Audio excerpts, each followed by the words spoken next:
kembali ke tempat asalnya. Di sana ia mengajar orang di rumah ibadat mereka. Orang-orang takjub dan kemudian berkata, "Dari mana diperolehnya hikmat itu? Bukankah dia ini adalah anak tukang kayu? Bukankah ibunya bernama Maria dan saudara-saudaranya Yakobus, Yusuf, Simon dan Yudas ada bersama dengan kita? Dari manakah diperoleh semuanya itu?" Lalu mereka kecewa dan menolak dia. Maka Yesus berkata kepada mereka, "Seorang nabi dihormati di mana-mana, kecuali di tempat asalnya sendiri, rumahnya." Karena ketidakpercayaan mereka itu, maka Yesus tidak mengerjakan banyak mukjizat di situ. Demikianlah Injil Tuhan. Terpujilah Kristus.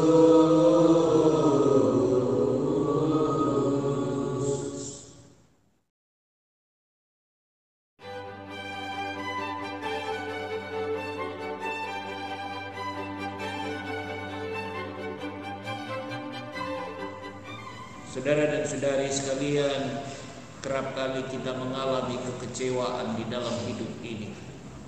Bukan hanya karena pekerjaan kita gagal, bukan karena apa yang kita rencanakan tidak dapat dilaksanakan, dan apa yang dilaksanakan juga belum tentu mendapatkan hasil yang baik sesuai dengan yang diimpikan.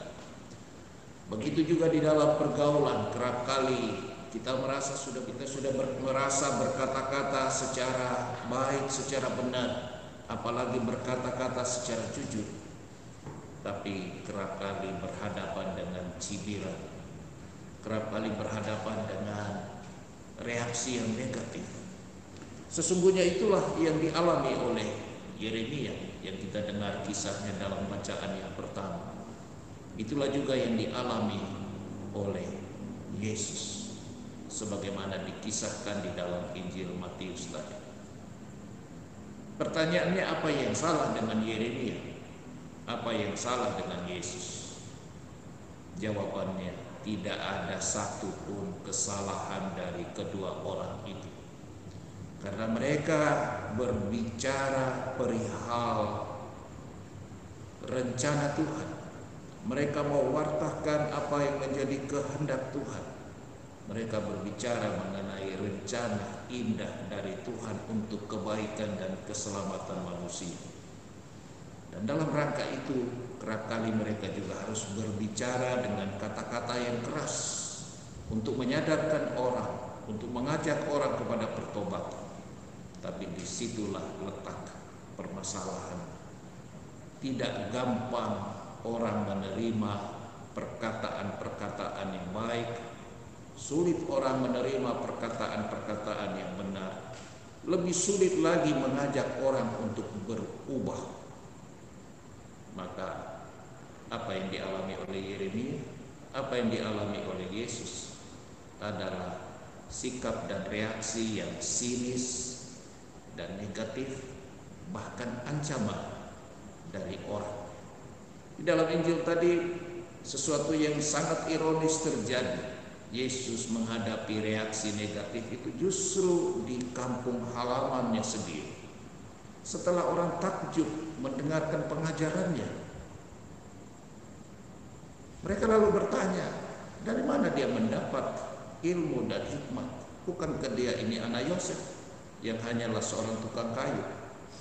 Bukankah dia ini anak Maria, seorang perempuan, ibu yang tidak ada istimewanya secara manusiawi di dalam kampung yang disebut Nazaret? Juga bahkan disebut saudara-saudara Yesus. Disebutkan beberapa nama tadi, Yakobus, Yusuf, Simon, Yudas. Dan baik kita ketahui itu bukan saudara kandung, karena iman Katolik mengajarkan Maria hanya melahirkan satu-satunya anak atau putra, itulah Yesus. Maka mungkin yang disebutkan tadi adalah saudara-saudara sepupunya, mungkin kawan-kawan sepermainannya dulu, ya juga disebut sebagai saudara, dan itu biasa dalam hidup sehari-hari. Kata saudara tidak harus berarti sedarah, tidak berarti ada hubungan keluarga. Nah, saudara dan saudari, justru orang-orang di kampung halamannya melihat latar belakang Yesus yang tidak ada istimewa. Kemudian mereka, jelas-jelas tadi dikatakan, mereka kecewa dan menolak Dia. Kemudian Yesus berkata, seorang nabi dihormati di mana-mana kecuali di tempat asalnya, di rumahnya sendiri. Nah, saudara-saudari sekalian, kita mau belajar dari Yesus. Ketika kita pun berhadapan dengan pengalaman, dengan reaksi, dengan penilaian, dengan kata-kata dan omongan diri dari orang lain, bahwa kita tidak pernah boleh menyerah. Kita harus menjadi pribadi yang beriman, yang tegar. Orang yang beriman adalah orang yang terus berjuang. Orang beriman adalah orang yang tidak akan menyerah, apalagi putus asa.